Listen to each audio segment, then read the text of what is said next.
तमिलनाडु में विजय मुख्यमंत्री बनने ही जा रहे थे, टीवीके की सरकार बनने ही जा रही थी, इस बीच खेला होने की खबर आ गई है। दरअसल तमिलनाडु विधानसभा चुनाव में टीवीके सबसे बड़ी पार्टी बनी है, 108 सीटें मिली हैं, लेकिन उसे बहुमत नहीं मिल पाया है।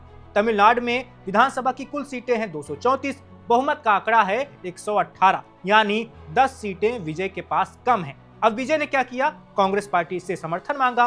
कांग्रेस भी डीएमके का साथ छोड़ के विजय के पास चली आई। कांग्रेस के पास कितने विधायक हैं? 5। अब संख्या कितनी पहुंचती है टीवीके की?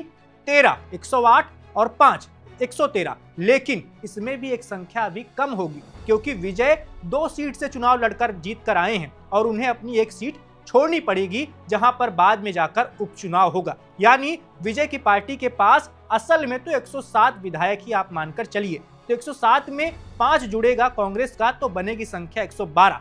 तो क्या करते हैं विजय? राजभवन में जाते हैं, तमिलनाडु के राज्यपाल को 112 विधायकों के हस्ताक्षर वाला पत्र सौंपते हैं। लेकिन राज्यपाल कहते हैं अगर आपको सरकार बनानी है तो उसके लिए 118 विधायकों के समर्थन वाला पत्र चाहिए। विजय कहते हैं अभी हमें कुछ समय दीजिए, हम जुगाड़ कर रहे हैं। विजय की पार्टी तमाम और छोटी पार्टियों से बात करना शुरू कर देती है, जैसे सीपीआई, सीपीआईएम, वीसीके, ऐसे दलों से जिनके पास 2-2 विधायक हैं। लेकिन इस बीच खेला वाली जो खबर आ रही है वो ये है कि तमिलनाडु की राजनीति में पिछले 5 दशकों से धुर विरोधी रही पार्टियां, एक दूसरे को कट्टर दुश्मन मानने वाली पार्टियां एक हो सकती हैं। यानी डीएमके और एआईडीएमके साथ में गठबंधन कर सकते हैं और सरकार बना सकते हैं। अगर ये दोनों दल साथ में आते हैं तो इनका बहुमत हो जाएगा और ये सरकार बना भी सकते हैं। और इस खबर ने जो सूत्रों के हवाले से चल रही है उसने न सिर्फ तमिलनाडु बल्कि पूरे देश की राजनीति में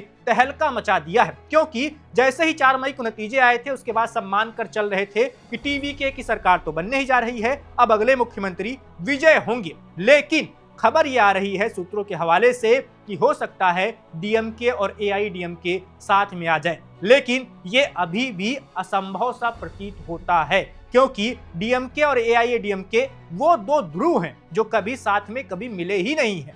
एआईएडीएमके और डीएमके हमेशा से ही तमिलनाडु की सत्ता में अदलते बदलते रहे हैं, यानी कभी डीएमके सत्ता में रही है, कभी एआईएडीएमके सत्ता में रही है, और ये एक दूसरे के कट्टर विरोधी हैं। लेकिन सियासत है, सत्ता बचाने के लिए 2 दल साथ में आ जाएं तो उसमें भी अचरज नहीं होना चाहिए, हैरानी नहीं होनी चाहिए। इसीलिए लोग अंदेशा जता रहे हैं कि हो सकता है डीएमके और एआईएडीएमके के बीच में बातचीत तो चल ही रही होगी। अगर वो सरकार नहीं भी बनाते हैं, गठबंधन नहीं भी करते हैं, तो क्या पता बातचीत ही कर रहे हों और उस बातचीत की वजह से ही तूफान सा आ गया है। लेकिन ये सरकार अगर बनती भी है तो सरकार के लिए सरकार चलाना आसान नहीं होगा, क्योंकि तमिलनाडु में लोगों का मूड और मिजाज इस वक्त विजय को लेकर है। उन लोगों ने विजय के लिए वोट दिया है, विजय को 108 सीटें दी है। विजय की पार्टी बहुत पुरानी पार्टी नहीं है, डीएमके की तरह उसका इतिहास 60-70 सालों का नहीं है, एआईडीएमके की तरह उसका इतिहास 50-60 सालों वाला नहीं है।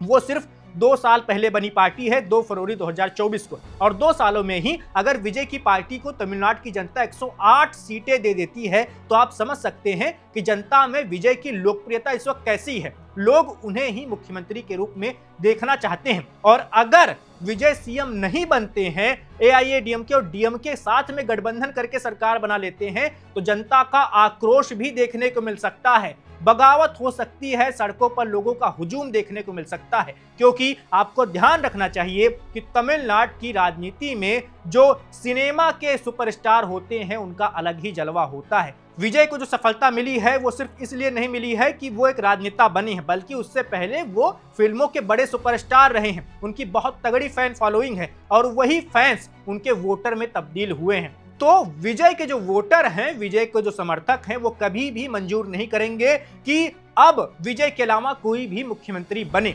तो एआईएडीएमके और डीएमके के लोगों को भी ये बात भली भांति पता होगी और इसीलिए वो जनता के आक्रोश का सामना नहीं करना चाहेंगे। लेकिन फिर भी इतनी गुंजाइश तो छोड़नी ही पड़ेगी कि एआईएडीएमके डीएमके साथ में आ भी सकते हैं, क्योंकि मैं बार बार कह रहा हूं ये राजनीति है, कुछ भी हो सकता है। दो कट्टर दुश्मन भी साथ में आ चुके हैं। महाराष्ट्र में देखिए, कभी किसी ने सोचा था कि ठाकरे परिवार, पवार परिवार और कांग्रेस साथ में गठबंधन कर लेंगे, लेकिन हमने देखा उद्धव ठाकरे मुख्यमंत्री बने, साथ में सरकार भी चलाई। आप सोच सकते हैं जम्मू कश्मीर में पीडीपी और बीजेपी का भी गठबंधन हो सकता है। तो तमाम तरह के वैचारिक दुश्मन वाली पार्टियां भी साथ में आ चुकी हैं। यूपी में हमने देखा है मायावती और मुलायम भी साथ में आ चुके हैं, जबकि गेस्ट हाउस कांड के बाद दोनों पार्टियों के बीच में कितनी तलखियां थी, कितनी दुश्मनी थी, ये भी सबको पता है। इसलिए अगर एआईएडीएमके और डीएमके का गठबंधन भी होता है तब भी लोगों को हैरानी नहीं होनी चाहिए, लेकिन इस गठबंधन की संभावनाएं कम है। चर्चा जरूर हो रही है। संभावनाएं कम क्यों है?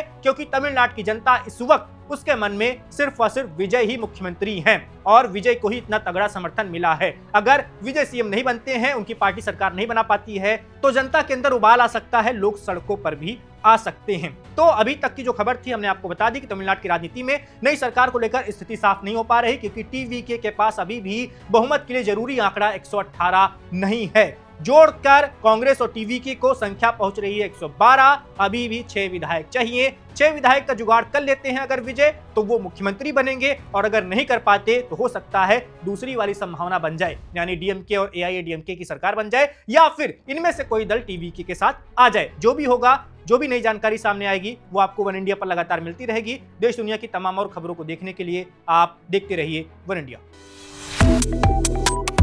Subscribe to One India and never miss an update. Download the One India app now.